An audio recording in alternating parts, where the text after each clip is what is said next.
Welcome to Liminal Writing, where we write and talk about the in-between spaces of that which have happened and the spaces that are yet to be done. Liminal writing is about our threshold spaces and what we've uncovered. We started in the early days of 2021 when our world was in lockdown. Inspired by Natalie Goldberg's wild mind approach, we gave ourselves these guideposts: timed writings, free flow, the use of trigger phrases, which we collected into a list which we called our inspiration bay.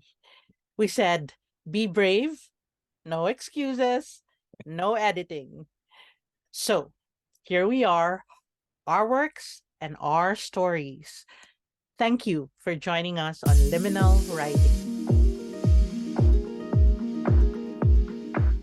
Today is the 18th of May. of May. Cool. What we chose is the phrase, the mind is like a wild horse that can't be tamed.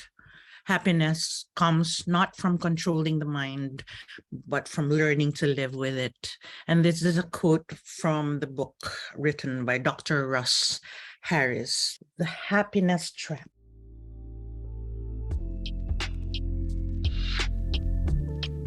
Their hooves softly claw the sand, heads braying slowly, soft dapple gray ears perk and flop.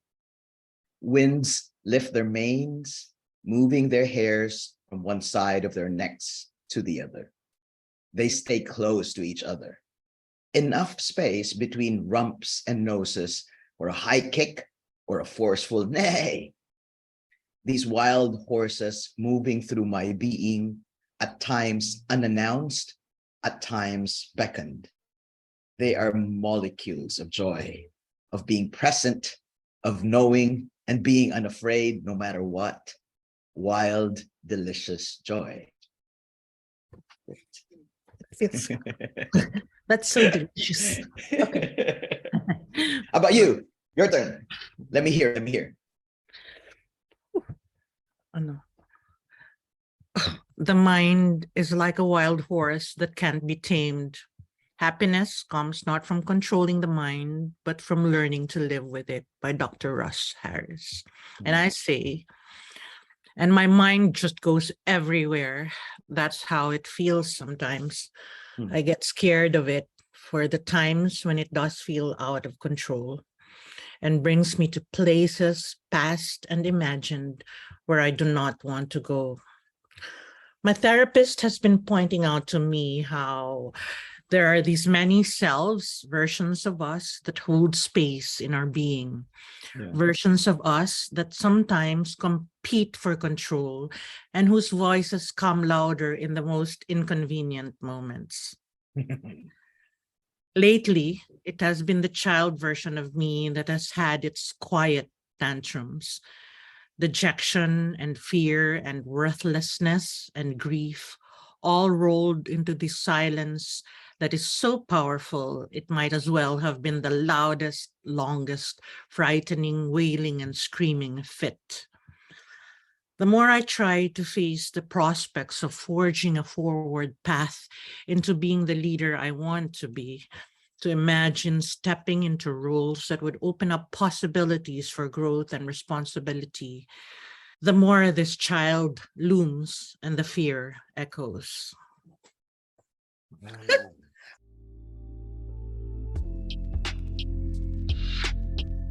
Opposite.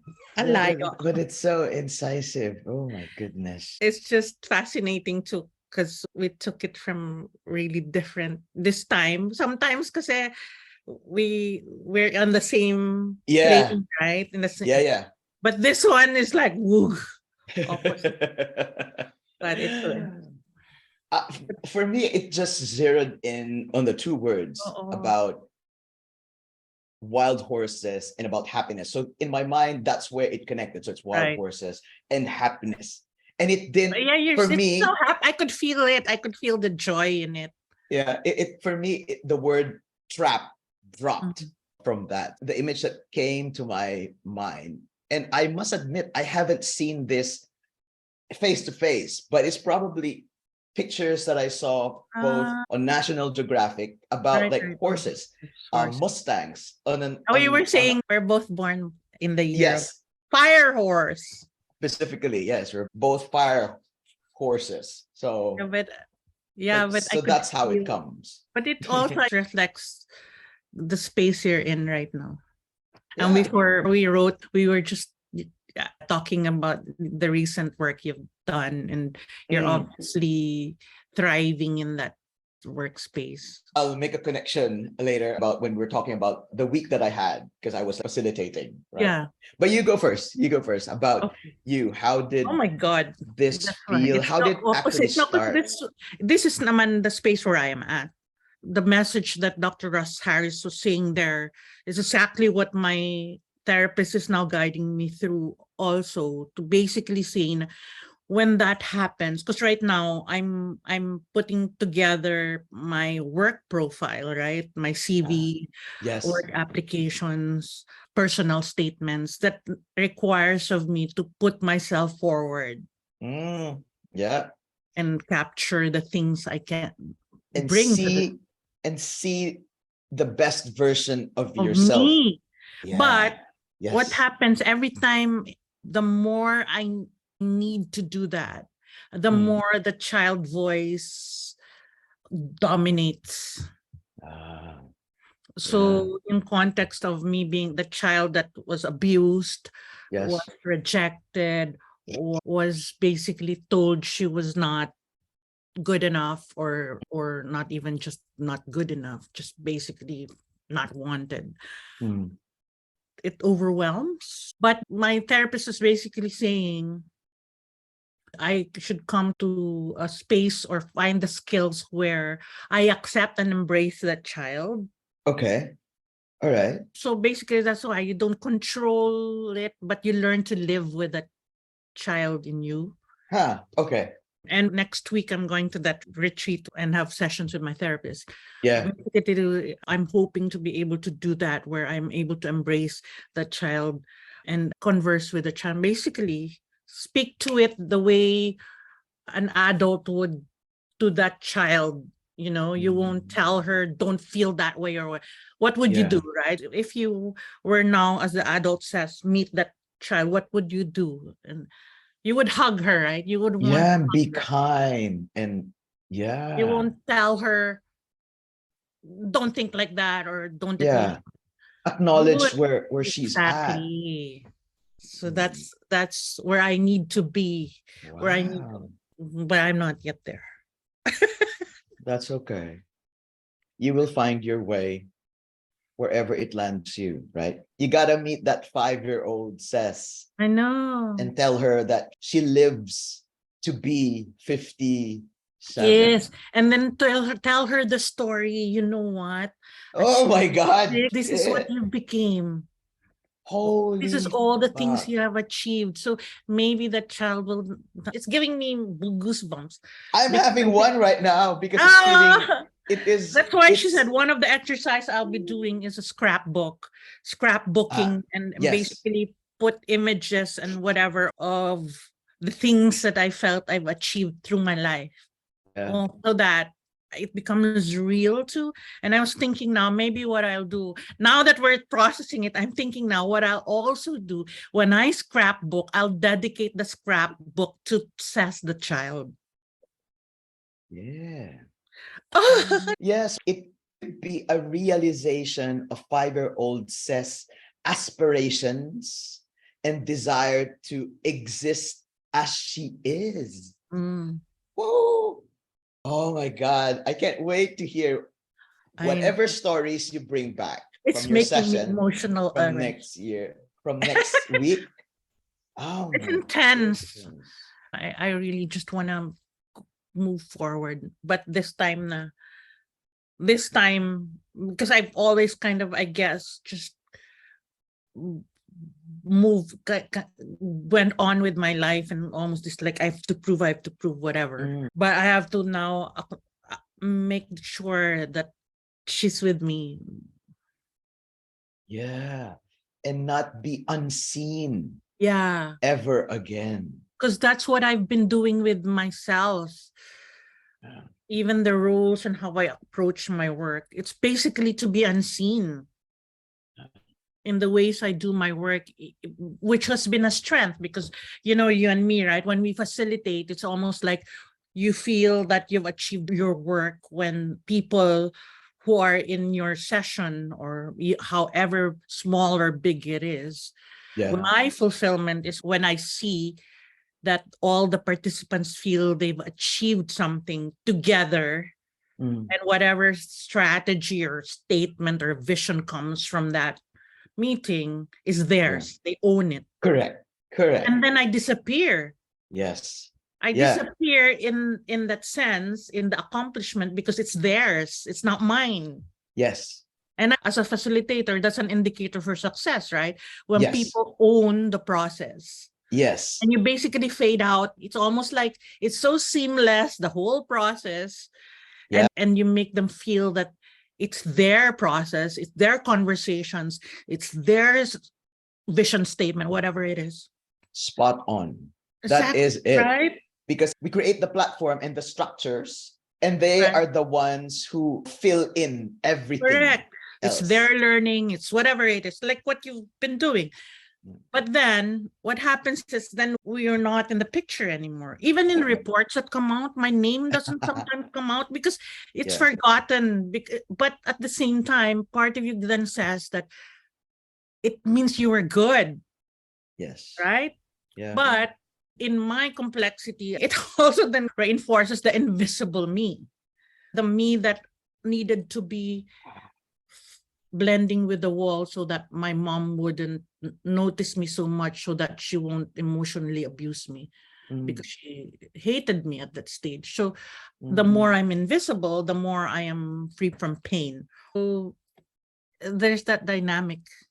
Looking back now, do you think it was a conscious decision or action on your part when you were that young Ces as a teenager and then finding your way about how do I make myself in this world? And then you found strength in doing this work of being a facilitator. Yeah.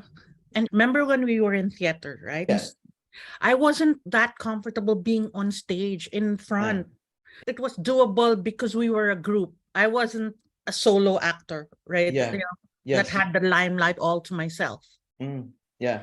But at the same time, the kind of theater we went into was people's theater. And then we went into patatag singing. And that was comfortable because, again, we were an ensemble.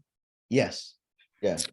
But as my career parallel to that in production happened, I was very comfortable as what? Backstage producing both TV, film, stage, events, whatever concert. I was always at the background, but I was the one making things happen all at the same time, right? Yeah. It was always that role. And then I went into international development work, and it was about empowering women to speak out. I was never in the limelight, but I make things happen like that. And I've done a lot to give people the tools or the experiences where they find their own voices. Can you imagine that? And here I am, all this time, there was the child that was always just there. There's this picture of you that I have. Yeah. Both mentally, and I think it also lives as a real photo. It's you hunched over a guitar. And so your face was down, your body was kind of like trying to envelop the guitar. So it's very like an introspective photo. I think we were seated on a bench. So that's when you were talking about creating that space for others, because it was you who was providing the music for whatever session, if what was a workshop session we were having, just to put out there in terms of a continuity of images of you, like from a young child to a young adult and to now in the work that you've been doing for the last 2.5 decades. So it's so nice because looping back to your writing, it inspires me because I can totally relate also in the sense that it's like, I want to be that. I've always had an affinity for horses. Again, not like you. It's horses are not like in my real day-to-day life, Yes, but yeah. image-wise and spirit-wise, and and videos and whatever. I have a fascination for that because it represents so much freedom and wildness Mm, and just the ability to just run. yeah. And they're also very known for their gentle Oh yes, qualities because and then they're used as therapy. And I yes, know that there's a ranch in California that actually uses horses as part of a leadership resource. let's go. That is like gonna be like a super event for us to go to. I There's remember an reading about it. It was I a wanna, woman who oh my god. started it. So it's part of Equine. She doesn't call it therapy, but it's part of a leadership resource or tool to be in Oh, both grounding for self, who we are as leaders, and in the way that we communicate. there's this image that I've seen where it's a horse. You know how they have their head outside of the stable, Oh yeah, yeah. and then a child, like their foreheads together. Oh, A really? young child, yeah, it's her horse. Because you could just see as you said, so much strength, but Yes. gentleness.